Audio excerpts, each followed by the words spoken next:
Hey hi everyone, welcome back to my daily blog. আমি পুরো ready হয়ে গেছি আর আজ যাচ্ছি আমি আমার বাবা মার সাথে পুজোর মার্কেটিং করতে। আমরা যতই বড় হয়ে যাই না কেন, বাবা মার সাথে পুজোর মার্কেটিং করতে যাওয়ার কিন্তু একটা আলাদাই মজা আছে। এবার আমরা বেরিয়ে পড়লাম, আর মার্কেট বেশি দূর না আমার বাড়ির থেকে, তাই ভাবলাম হেঁটে হেঁটেই চলে যাব।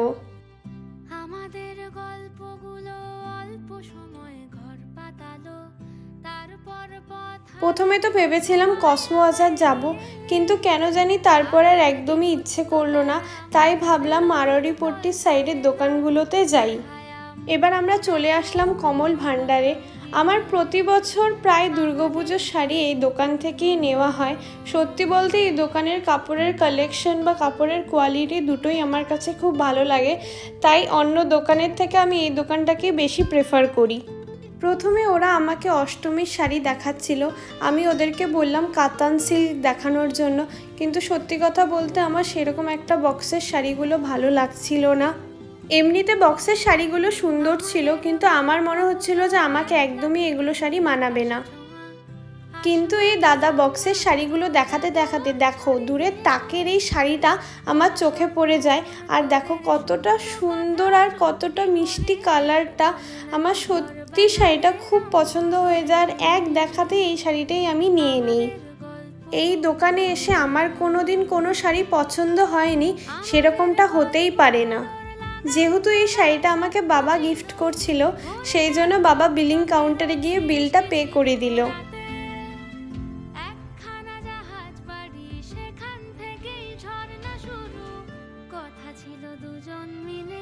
এবার আমরা চলে আসলাম কবিটালিতে কিছু মেন্স কালেকশন দেখার জন্য।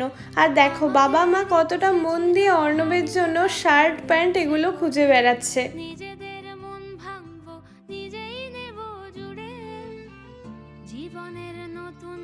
অর্ণবেরটা দেখতে দেখতে মারও বাবার জন্য এই শার্টটা পছন্দ হয়ে যায়, আর মা বাবার জন্য এই শার্টটা নিয়ে নেয়।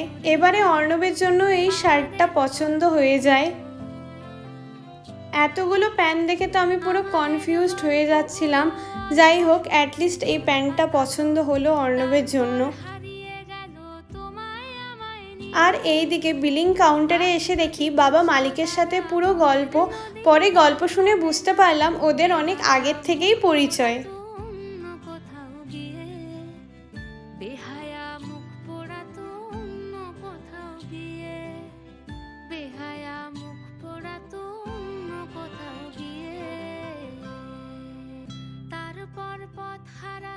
এবার ওখান থেকে চলে আসলাম ডিরেক্ট কসমো বাজার। এখান থেকেও টুকিটাকি শপিং করাটা বাকি আছে। এসেই বাবার জন্য এই প্যান্টটা পছন্দ হয়ে গেল। এবার ওপরে লেডিস কালেকশনে চলে যাচ্ছি, কারণ আমার দশমীর শাড়িটা নেওয়া এখনো বাকি আছে। প্রথমে তো আমাকে এই শাড়িটা দেখাচ্ছিল, কিন্তু সত্যি কথা বলতে আমার এই শাড়িটা একদমই ভালো লাগছিল না। আমার মনে হচ্ছিল একটু বয়স্করা এই শাড়িটা পরলে হয়তো বেশি ভালো লাগবে, কিন্তু সত্যি কথা বলতে শাড়ির কোয়ালিটি খুবই ভালো ছিল।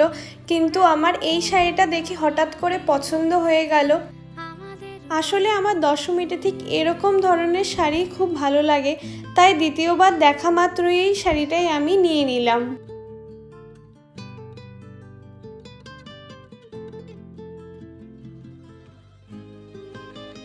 এবার উপরে চলে গেলাম বাচ্চাদের কালেকশন দেখতে।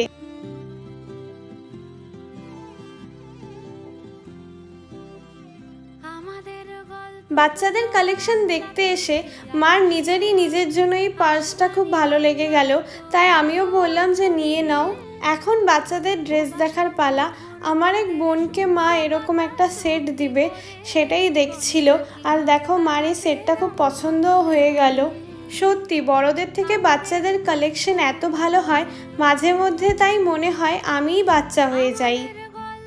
রাত তখন প্রায় 10টারও ওপরে, কিন্তু দেখো এখনও মার্কেটে কতটা ভিড়।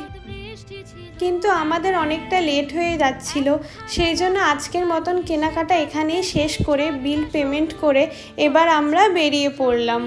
আজকের মতন আমার কেনাকাটা এখানেই শেষ। তোমরা জানিও তোমাদের কার কার পুজোর মার্কেট শুরু হয়ে গেছে কিংবা শেষ হয়ে গেছে।